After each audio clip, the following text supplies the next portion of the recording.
지금으로부터 약 2000년 전에 베들레헴의 한 마구간에서 예수님이 아기로 탄생을 하셨습니다. 그 밤에 이 베들레헴 지역에 목자들이 밤에 양떼를 지키고 있었어요.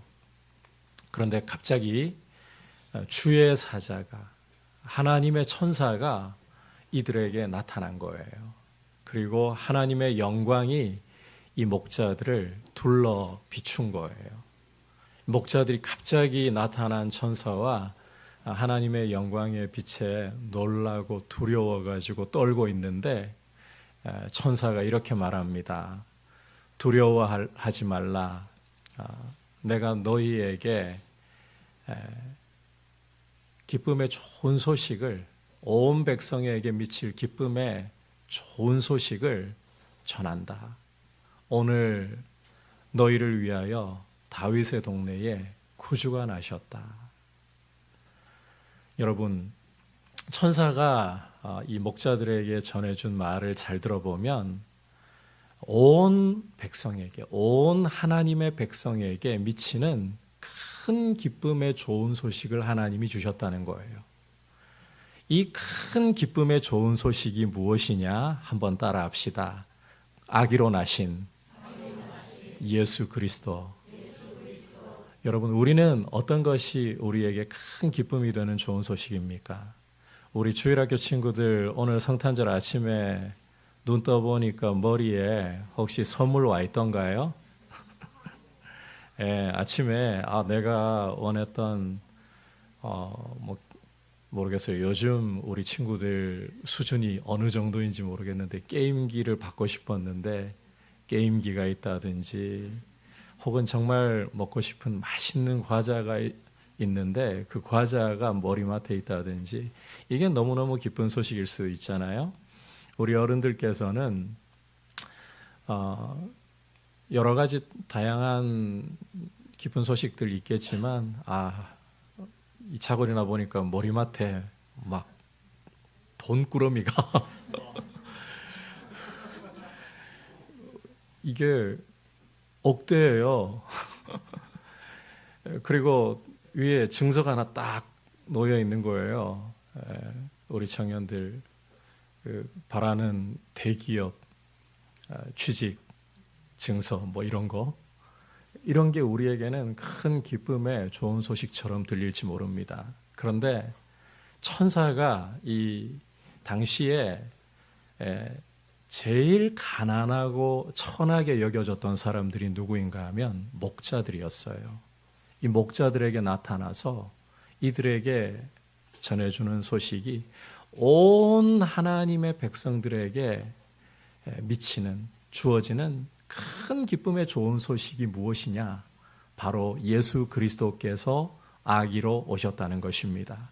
여러분, 우리에게 어떤 것보다도 크고 어떤 것보다도 값지고 비교할 수 없는 기쁨의 좋은 소식은 예수 그리스도이심을 믿으시기를 바랍니다. 자, 우리 주일학교 친구들 다시 한번 물어볼게요. 어떤 것이 큰 기쁨의 좋은 소식이라고요?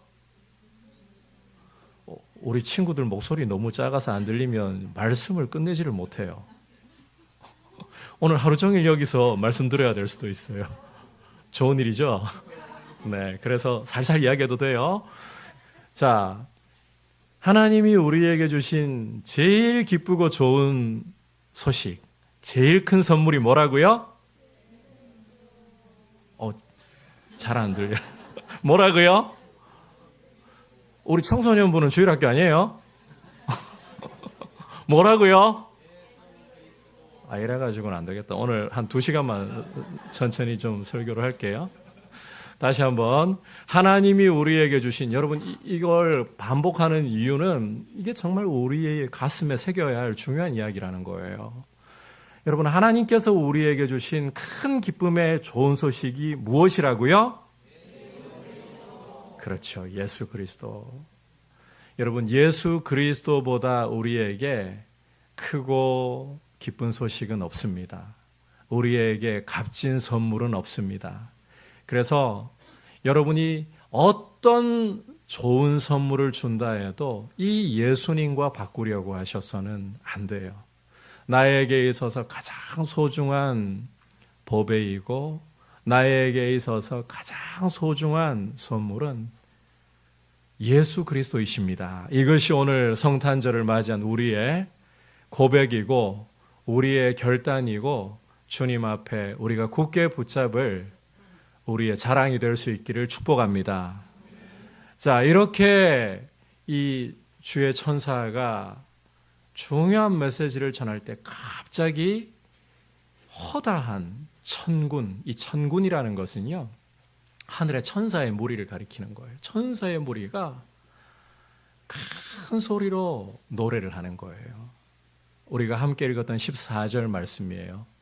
지극히 높은 곳에서는 하나님께 영광이요, 땅에서는 하나님이 기뻐하신 사람들 중에 평화로다. 자, 여러분, 하나님께서 베들레헴에 아기로 주신 예수 그리스도는 지극히 높은 곳에서는 하나님께 영광이 되는 사건이고 또 땅에서는 하나님이 기뻐하신 사람들 중에 평화가 되는 사건이라는 거예요. 자, 이 말씀 가운데서 지극히 높은 곳에서는 이렇게 말씀을 하고 있는데 지극히 높은 곳이란 간단하게 이야기하면 하늘이에요. 그런데 여러분, 이 하늘이라는 것은 우리가 올려다보면 파랗게, 맑은 날에는 파랗게 보이는 그 하늘, 흐린 날에는 구름이 끼어 있는 그런 하늘을 가리키는 게 아닙니다. 이 지극히 높은 곳이라고 말씀하는 하늘은 하나님이 계신 곳. 유대인들은 하늘을 셋째 하늘까지 나누었어요. 하나님이 계신 셋째 하늘을 가리키는 거예요. 이 하나님이 계신 곳에서는 예수님이 아기로 이 땅에 나신 사건이 하나님께 영광, 이 영광이라는 말을 조금 바꾸어서 이야기하자면 하나님이 평판을 얻으시는, 칭송을 받으시는 사건이라는 거예요. 그리고 땅이라는 건 우리가 이 발 딛고 살아가는 세상을 말하고 있는 거예요. 이 세상에서는 평화라는 거예요. 자, 예수님이 아기로 나신 사건은 하늘과 땅, 이 요한계시록을 여러분께서 읽어보시면 이 하늘과 땅이 굉장히 구분되고 대립되는 장소예요. 하늘은 하나님이 계신 곳, 요한계시록에서는 땅이라고 하면 마귀의 다스리는 영역을 말하는 거예요. 그래서 서로 충돌하는 의미로 사용됩니다. 그런데 오늘 누가복음에서는요, 이 충돌하는 의미가 아니에요. 하늘과 땅 모두, 그러니까 전체를 말하는 거예요. 하나님이 계시는 저 하늘뿐만 아니라 사람이 살고 있는 이 땅에까지 큰 영향력을 미치는, 절대적인 영향력을 끼치는 사건이 바로 예수 그리스도께서 아기로 나신 사건이다. 자, 먼저 하늘에서는 앞서 뭐라고 천사들이, 천군들이 노래했나요? 하나님께 영광. 자, 이 하나님께 영광이라는 말, 하나님이 이 명성을 얻으시고 칭찬을 받으시는 일이라는 것은 두 가지 의미로 우리가 좀 생각해 볼 수가 있습니다. 첫 번째는 하나님께서 옛 선지자들을 통해서 말씀하신 일이 이루어졌다라는 뜻에서 명성을 얻으시고 칭송을 받으신다는 거예요. 자, 예수 그리스도께서 나신 일이 옛 선지자들이 말씀한 모든 예언들이 이루어진 것이다. 예를 간단하게 몇 가지만 좀 들어볼게요. 에덴 동산에서 하나님께서는 뱀을 저주하시면서 이런 말씀을 주셨어요. 내가 너 뱀으로 여자와 원수가 되게 하고 너의 후손으로 여자의 후손과 원수가 되게 하리니 너는 여자의 후손의 발꿈치를 상하게 할 것이요 여자의 후손은 내 머리를 상하게 할 것이라. 에덴 동산에서 여자의 후손을 약속하셨는데 이분이 바로 예수 그리스도시라는 거예요. 시간이 좀 흘러서 아브라함에게 하나님께서 여러분께서 창세기 22장을 읽어보시면 내 씨로 말미암아 아브라함 너의 씨로 말미암아 천하 만민이 복을 받으리라. 갈라디아서에서요, 이 내 씨라는 게 예수 그리스도라고 말씀을 하고 있어요. 시간이 좀 지나서 다윗 시대에 이르러서는 다윗 네가 잠들고 난 후에 죽고 난 후에 너에게 한 아들이 태어날 텐데 그 아들을 통해서 내 집 성전을 건축하고 다윗 너의 왕위를 영원히 경고하게 하리라. 이 다윗의 아들이 바로 예수 그리스도를 가리키고 있는 거예요. 다 이야기할 수는 없고요. 간단하게 몇 가지만 더 이야기 드릴게요. 이사야 선지자를 통해서 보라 처녀가 잉태하여 아들을 낳으리니 그 이름을 임마누엘이라 하리라. 바로 예수님에 대한 예언이에요. 이 이사야 선지자와 비슷한 시대를 살았던 미가라는 선지자가 있습니다. 이 미가라는 선지자는 베들레헴 에브라다야 너는 유다 족속 중에 유다 고을 중에 결코 작지 않다. 너에게서 다스릴 자가 이스라엘을 다스릴 자가 내게로 나오리라. 바로 예수님을 가리키는 예언이에요.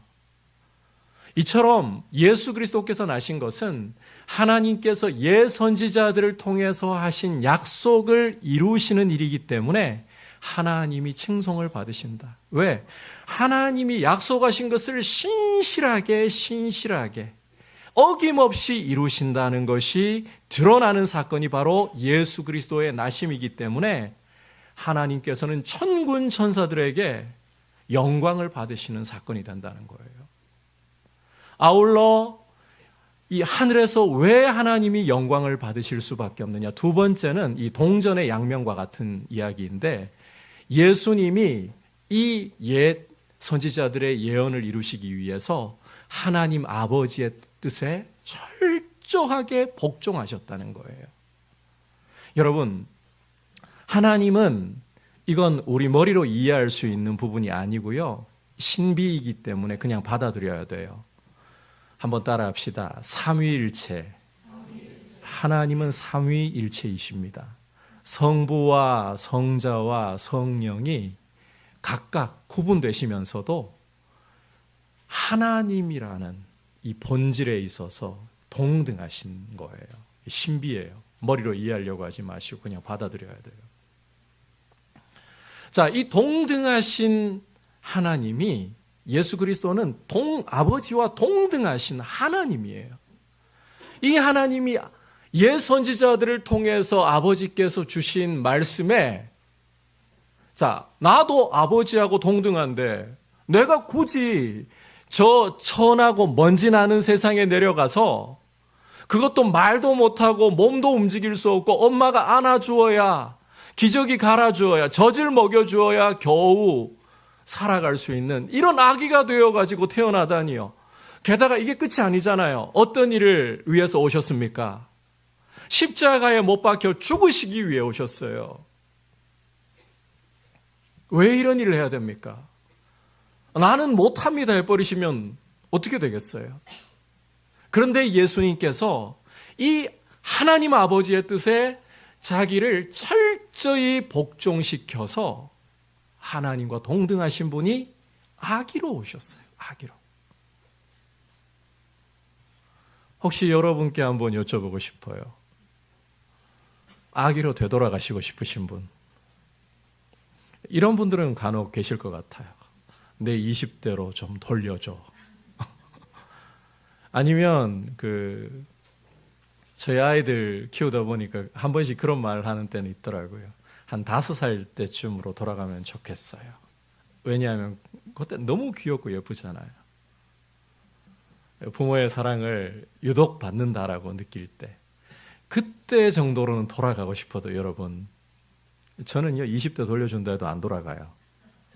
20대에 그 고생하고 싶지 않거든요. 아무튼 갓난아기로 되돌아갈래? 다혜야, 되돌아갈래? 지금 난감한 표정을 짓고 있어요. 안 돌아가고 싶다는 거겠죠, 갓난아기로는. 그런데 영광의 주님께서 하나님 아버지 뜻에 철저하게 복종하셔서 2000년 전에 이 베들레헴에 아기로 오신 거예요. 그것도 왕궁에서 이 방파레를 울리면서 오신 게 아니라 가난한 목자들이 가까이 다가갈 수 있는, 여러분 이 시대의 목자들이 마국간에서 나셨으니까 다가갈 수 있는 거예요. 강보에 쌓여서 구유에 누워 계시기 때문에 이 목자들이 친근하게 다가갈 수 있는 거예요. 그러한 분으로 오신 거예요. 천사들이 경이롭게 여기고 이 영광을 바라보며 묵상할 수밖에 없는, 이게 하나님께 영광이라는 겁니다. 아울러 땅에서는 사람들 중에 평화라고 하시죠. 여러분, 이 세상은 원래, 잘 들으셔야 돼요. 하나님과 원수 관계 속에 있었습니다. 원래 하나님과의 원수가 되었던 건 아니에요. 하나님이 이 세상을 창조하실 때 여러분께서 창세기 1장을 읽어보시면 하나님이 이 모든 천지 만물을 만드실 때 항상 따라붙는 수식어가 있어요. 둘째 날 빼고는 다 따라붙는 수식어가 있어요. 그게 뭘까요? 보시기에 좋았더라. 이 보시기에 좋았더라는 말이 원래 이 성경 원어대로 의미를 살려 번역하자면 하나님 보시기에 선했더라. 하나님이 처음 지으신 이 온 우주 만물 가운데에는 악한 게 하나도 없었어요. 죄가 없었어요. 죽음이 없었어요. 그런데 하나님의 형상으로 지음받은 우리 인생이 하나님 없이 못 사는데 하나님으로부터 독립을 선언해버려요. 자신이 하나님처럼 되고 싶다고 먹어서는 안 되는, 볼 때마다 저걸 먹으면 나는 죽어, 선악을 알게 하는 나무를 보면서 죽는 나무, 먹으면 죽는 나무, 다시 말해 나는 하나님 의지하지 않으면 죽는 인생, 이렇게 알아야 되는데 그거 따먹으면 스스로 하나님 없이도 선악을 아는 줄로 알고 내가 내 인생 알아서 결정하고 내 마음대로 살아도 되는 존재인 줄로 알고 따먹어버렸어요. 이것이 바로 죄예요. 죄가 세상에 들어오면서 죽음이 따라 들어왔어요. 하나님과의 관계는 깨어졌고 하나님과의 관계는 원수가 되어버렸어요. 그래서 우리 아담의 피를 물려받고 태어나는 모든 사람들은 어떤 상태에 있느냐? 한번 따라합시다. 나면서부터 죄인으로 태어났습니다. 이걸 바꿔 말하자면 하나님과 나면서부터 원수 관계로 태어났다는 거예요. 하나님의 진노 아래 태어났다는 거예요. 그런데 하나님께서는 우리가 어제 말씀 통해 들었잖아요. 세상을 이처럼 사랑하사, 너무나 사랑하셔서 독생자를 아끼지 않고 주신 겁니다. 여러분, 예수님이 이 땅에 아기로 왜 오셨습니까?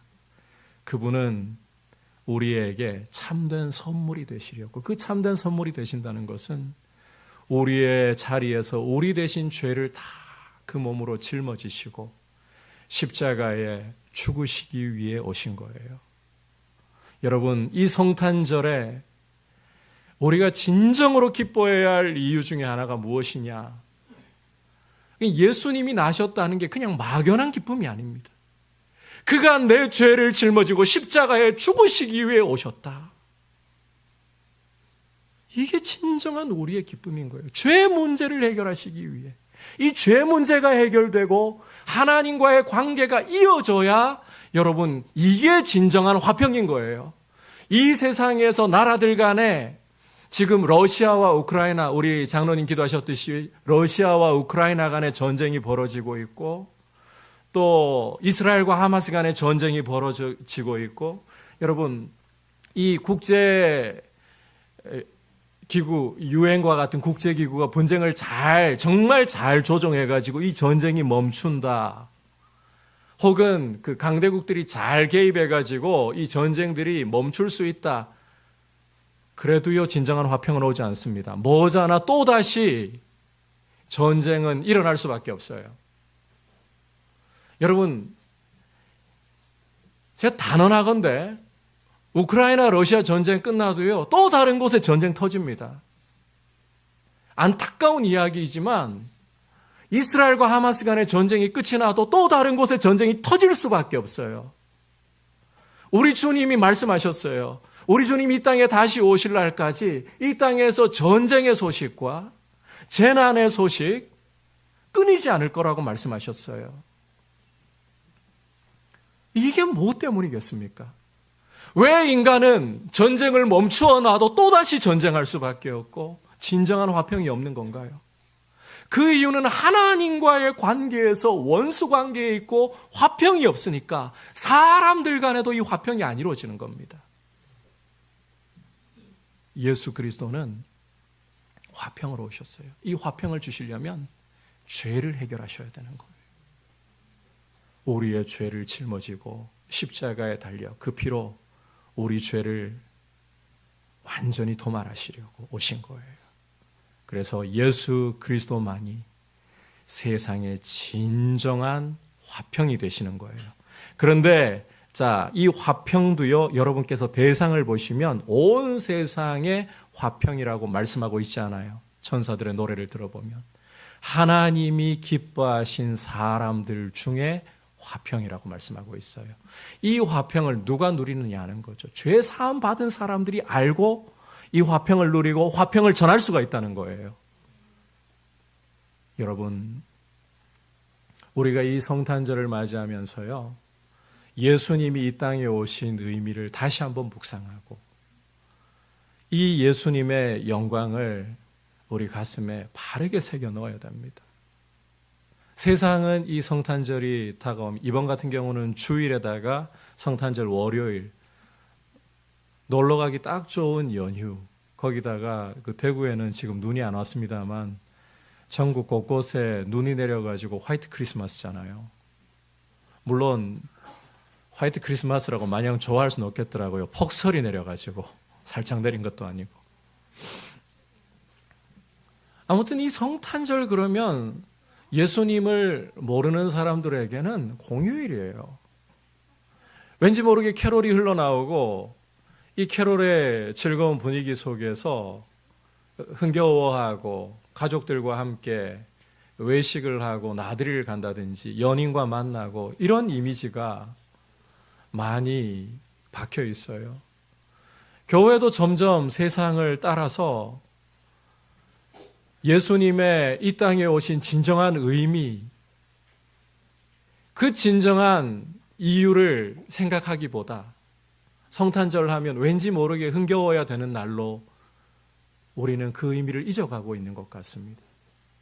우리가 이 성탄절 솔직히 여러분 편의주의로 이야기하자면 어제 주일 예배 우리 다 모였잖아요.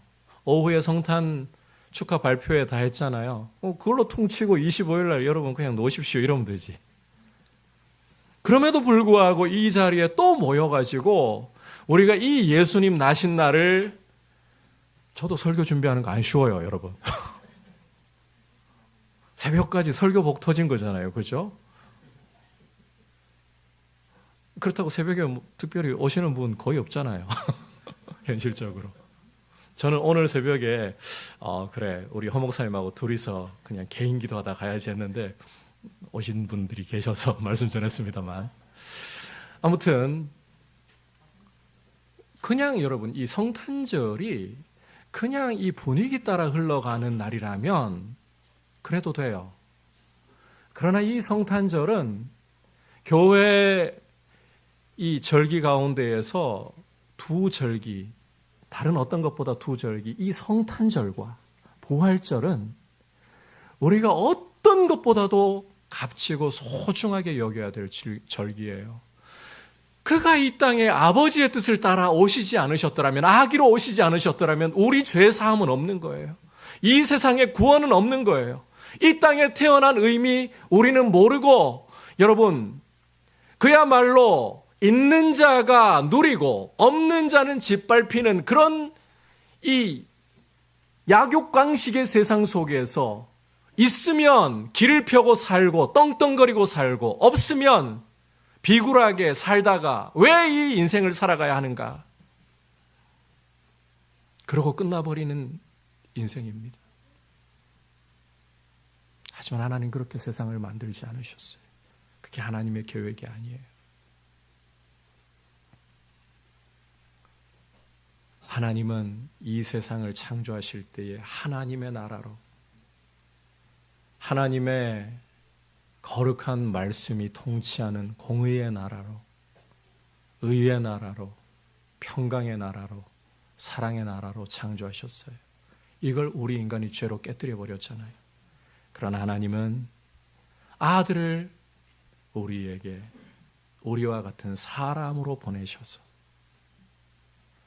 이 죄를 그에게 다 뒤집어 씌우시고 십자가에 달려 그 피로 우리 죄를 해결하여 다시금 우리를 하나님 백성 삼으시고 그 나라를 우리 가운데 이루어 가시도록 이 땅에 오신 것입니다. 우리는 이 성탄절을 다시 한번 주님 앞에 기념하면서 하늘에서는 하나님께 영광, 땅에서는 하나님이 기뻐하신 사람들 중에 평화, 이 의미를 묵상하고 여러분 예수 그리스도를 가장 귀한 선물로 하늘에는 영광이 되는 사건, 땅에서는 진정한 평화가 되는 사건으로서 우리의 가슴에 새기면서 주님을 가장 기뻐할 수 있기를 축복합니다. 가장 좋은 선물로 여기시기를 바랍니다. 그리고 이 은혜를 아는 사람이 세상에게 진정한 소망을 보여줄 수 있는 거예요. 여러분, 세상에게 그냥 좋은 일 하고 살고 남한테 때로는 좀 도움도 주고 이러면 앞으로 인생이 잘 펼 거야.